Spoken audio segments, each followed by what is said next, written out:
और उनके सर के ऊपर काट लिया उनको बुरी तरह से। वो चिल्ला के भागने लगा।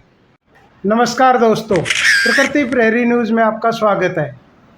आओ गांव चले की श्रृंखला में आज हमें गांव तिगड़ाना, जिला भिवानी, हरियाणा में बाबा परमहंस तिगड़ानिया बाबा छोरा वाले की पवित्र धरती पर हमारे साथ मास्टर जी हैं, यहाँ के निवासी हैं। मास्टर जी, अपना परिचय दीजिए। मेरा नाम करमवीर तंवर है और मैं यहाँ एक संस्था है स्वधर्म शोध संस्थान, जो शिक्षा साहित्य संस्कार पे काम करती है, उसका अध्यक्ष है। गाँव तिगड़ाना है। गांव तिगड़ाना के बारे में हमें बताइए कि गांव कब बसा, किसने बसाया और बाबा का प्रकट होना कब हुआ, विस्तार से बताइए आप। बिल्कुल, अपने बारी बारी से करते हैं। गांव तिगड़ाना की स्थापना 1412 ईस्वी के अंदर ठाकुर जग्गा सिंह ने की।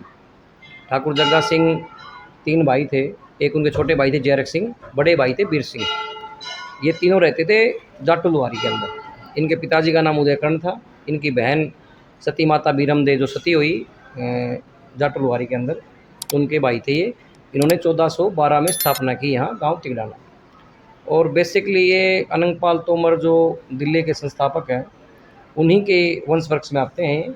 उनके 5वें जो पीढ़ी के अंदर नहीं, 5वीं पीढ़ी में जाटू जी आते हैं। और जाटू जी की तीसरी पीढ़ी थी जिन्होंने लेहवात सिंह थे, जिन्होंने जाटू लुहारी को 1265 में स्थापना की। उनके सोहन सिंह हुए, उनके उदयकर्ण हुए, उनके बेटे थे ठाकुर जग्गा सिंह। उन्होंने इस गांव की स्थापना की। बाबा कब प्रकट हुए यहाँ पे? बाबा लटाधारी महाराज 1889-90 के बीच में यहाँ पे आए और 26 साल यहाँ पे रहे। उनकी जो लोक कल्याण की जो जितनी भी हमें कथा मिलती, वो इसी समय काल के अंदर उन्होंने लोगों को मतलब कल्याणकारी कार्य किए, लोगों को चमत्कार दिखाए। जो अलौकिकता का अनुभव जो उन्होंने करवाया है, वो इन्हीं 26 सालों के अंदर करवाया और आज भी वो निरंतर जारी है। ये मान के चलो 13 साल जैसे गांव के अंदर जब बाबा जी आए, उनसे पहले एक सन्यासी थे ब्रह्मानंद जी महाराज।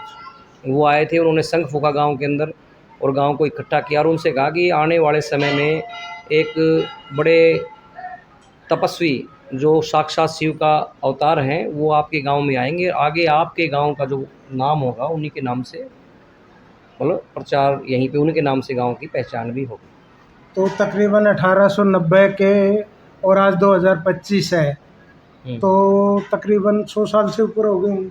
हाँ, 100 साल से ऊपर हो गए। ये मान के चलो कि आप इसी सावन की पंचमी को 1918 में उन्होंने शरीर छोड़ दिया था। वो 1890 के आसपास आए थे। हाँ, 89-90 के आसपास आए और 18 में शरीर छोड़ दिया। सर, मेरा एक और सवाल है कि बाबा के बहुत चमत्कारों के विषय में हमने सुना है, तो आपने भी अपने बड़े बुजुर्गों से कुछ सुना हो या आपको पता हो तो हमारे दर्शकों को कृपया बताएं। बाबा के काफ़ी चमत्कार हुए यहाँ पे और लोगों को जब पता चला तो चमत्कारों के माध्यम से ही उनका प्रचार प्रसार हुआ। बाबा जी दिगंबर थे, कभी वस्त्र नहीं पहनते थे। यहाँ पे छोर होते थे, वहाँ पे रहते थे। एक लक्ष्मण थे, वो प्रजापति समाज से थे, वो अंधे थे।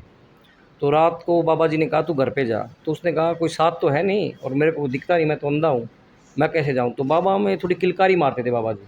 तो उन्होंने तेज़ से किलकारी मारी और उनके सर के ऊपर काट लिया उनको बुरी तरह से। वो चिल्ला के भागने लगा। तो जो कुछ बाहर गांव के लोग बैठे थे, उन्होंने कहा तू भाग कैसे रहा, तू तो अंधा है। बोला अभी मेरे को दिखता है। भाई ये कैसे हुआ। तो ये चमत्कार बाबा जी का चमत्कार। और कोई चमत्कार ऐसा हो और जो आपने सुना हो? हाँ, काफ़ी है उनके, महाराज जी के काफ़ी चमत्कार हैं उनके।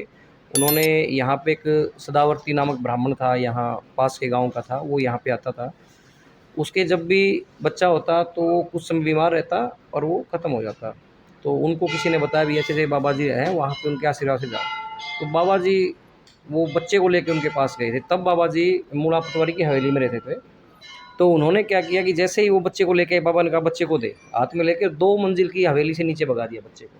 और वो चिल्लाती हुई दौड़ी मेरा बच्चा, मेरा बच्चा। देखा तो बच्चे कुछ नहीं हुआ। तब लोगों ने कहा कि बाबा जी ने इसको आशीर्वाद दे दिया। बाबा जी ऐसे ही आशीर्वाद देते हैं।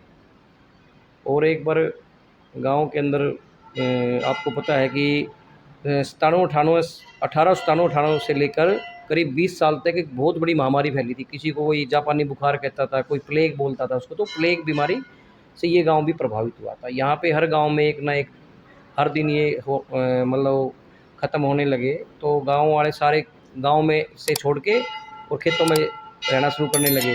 तब कुछ ग्रामीण जाके बाबा जी के पास गए और उन्होंने कहा कि भी ऐसे-ऐसे बड़ा बुरा हाल हो रहा है, एक भी घर ऐसा नहीं है जिसके अंदर मृत्यु नहीं हो रही है, तो कुछ करो। तो बाबा जी ने कुछ नहीं बोला, बस बोला दारी के जाओ। तो सबको बड़ा आश्चर्य आया, बाबा जी ने कुछ नहीं कहा। सुबह बाबा जी किलकारी सुनी लोगों ने, करीब सवा 3 बजे के आस-पास उन्होंने ज़ोर-ज़ोर से किलकारी लगाने लगे हुए, भगजादारी, भगदारी। फिर उन्होंने पूरे गाँव की परिक्रमा की और भगजादारी, भगदारी, भगदारी कहते हुए यहाँ पे परिक्रमा की। जब लोगों ने अगले दिन पता चला बाबा जी क्या कहते, उन्होंने कहा अब इस गाँव में कभी बीमारी नहीं आएगी, सिर्फ़ 2 बातों का ध्यान रखना। एक तो कभी भी अमावस्या के दिन आप हड़को मत जो मतलब हल मत चलाना, और दूसरा माठ पे माठ मतलब मटके के ऊपर मटका मत लेके आना, तो गाँव में कभी भी महामारी नहीं आएगी। Thank you so much sir. Thank you, बहुत-बहुत आभार आपका।